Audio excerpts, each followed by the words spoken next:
I'm a completely different story. I'm a Virgo, and in 3rd grade I knew I wanted to teach in immersion. And that was my trajectory, and it had been ever since. I mean, literally K1 to, well, 1st, 2nd, 3rd. By 3rd grade I came home and told my parents, I'm going to be a Spanish immersion teacher. And my dad said, you could be a lawyer or a doctor. And I'll be miserable. So that was it for me. You know, I remember in junior high writing a career paper. I'm going to be a Spanish immersion teacher. And in college, careers were all, you know, it came out social worker and all these interpersonal skills. But I'm going to be an immersion teacher. And I remember I was 15 or 16 when I got my first part-time job in a dental office. My cousin got me the job. And I was at maybe 20 years old making about $20 an hour at the time, which was amazing money. And I literally said, I need to quit or I'm going to get stuck here. And then I took a $7 an hour job as an adjunct at Orihuela so that I could become an immersion teacher. And Barbara Honig is sitting here, and I was just talking to Karlo about this, that her daughter was in my first class, and at the time she was on the board of education. You can imagine the pressure of being a brand new teacher with the board. I think you were president at the time, child in my class, but I'm happy to say that her daughter Tanya just came to visit me last week when she was here, and she said I was the best teacher she ever had.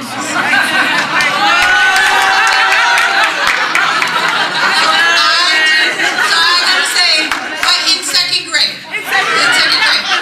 She had professors anyway. 2nd grade. She said I was the best teacher she ever had. Anyway, so I knew then that this was, as I told somebody earlier, the bee's knees. This was amazing. And I'll tell you something I forgot to say is that my father now completely denies that whole I mean, I wish he were here. He lives literally still 3 blocks from here.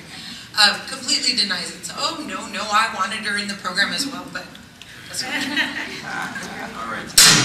We're going to take one more quick... Oh, I'm sorry, please. I just wanted to add to that, and what both of you made me think of the thing was the idea of recruitment of teachers. And I know when we're thinking about who are going to be the best teachers, immersion teachers of tomorrow, it's the immersion students of today. And I know as teachers, we tend to do that too. You know, a student comes, oh, I really want to become a teacher. No, you should really think about doing this. Us as teachers, you know, sometimes tend to encourage them to do other fields instead of saying, you know, we get first pick. All students come to our classroom before they go to any other field. We should have first pick and being able to influence them. So yeah, I absolutely became aware of this. And in fact, 2 of our students, the one that I had mentioned that have gone on to Berkeley and graduated, she just came and finished doing her student teaching with us in our building.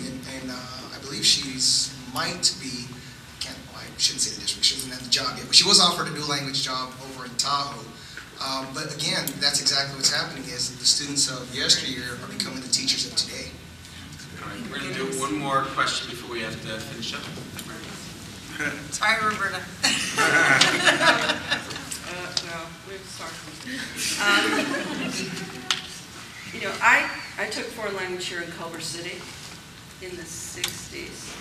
2 years of Spanish, and I've been teaching immersion 25 years with that 2 years of Spanish, which is really sad.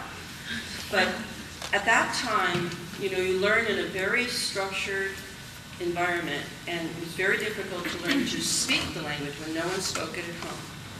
And then when I went to college, I was convinced I was going to be a United Nations translator until I found out that there were people in other countries who actually spoke the language and could read and write in the language, which was a major shock to me. And after all these years being involved in immersion and having my 2 kids go through immersion, I'm a little worried that the pendulum that swung from that high school type education, no offense, to the immersion natural communicative methodology now is swinging back the other way. And when I hear about frames and structures and rigor as opposed to communication and challenges and enthusiasm and passion, it really worries me. And I think that the more native language learners that we take in, when you start teaching them things in closed sentences, if it's a kid like me, they are going to be bored to death. And if it's a teacher like me, we're going to lose our enthusiasm for teaching. And I'm just urging you guys to watch that pendulum and make sure it doesn't swing too far to the left or to the right. I wonder if anyone wants to comment. I'm happy to. Sure.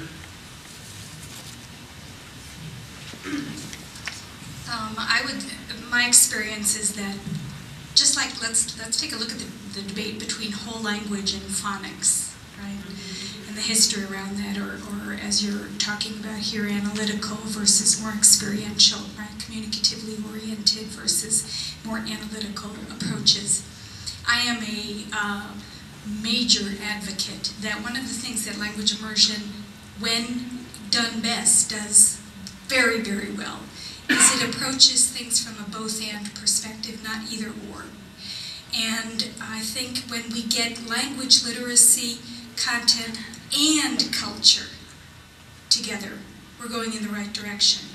I think when we get analytical approaches and experiential approaches, we're going in the right direction. I think when we attend to top-down and bottom-up reading strategies, we're going in the right direction.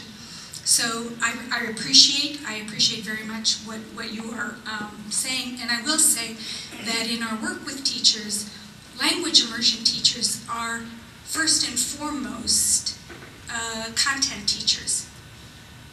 And in my work with immersion teachers, really elevating the awareness to see themselves also as language teachers, and to better understand how always within the context and the primariness of communicative interaction, to learn how to integrate and attend to language development within that context, that's a piece that immersion teachers do not tend to have naturally.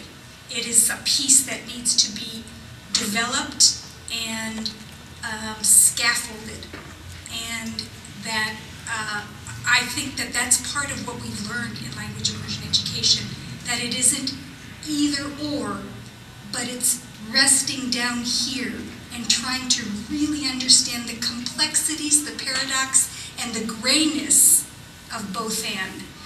Maybe that's too abstract, but I can say I appreciate what you're saying, and I really think that we try to live in this gray space where I think we have the most potential to really develop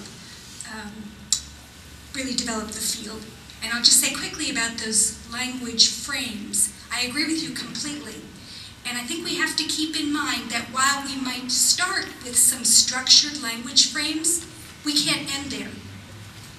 Like everything else, we provide stronger structure and scaffolding, but if we do not judiciously take away the scaffolds and the structures so that the students are authentically producing the language in meaningful and real-world contexts, we haven't gotten very far. So again, I agree with you. It is both and at its best. Okay. Well, please join me in thanking our panel.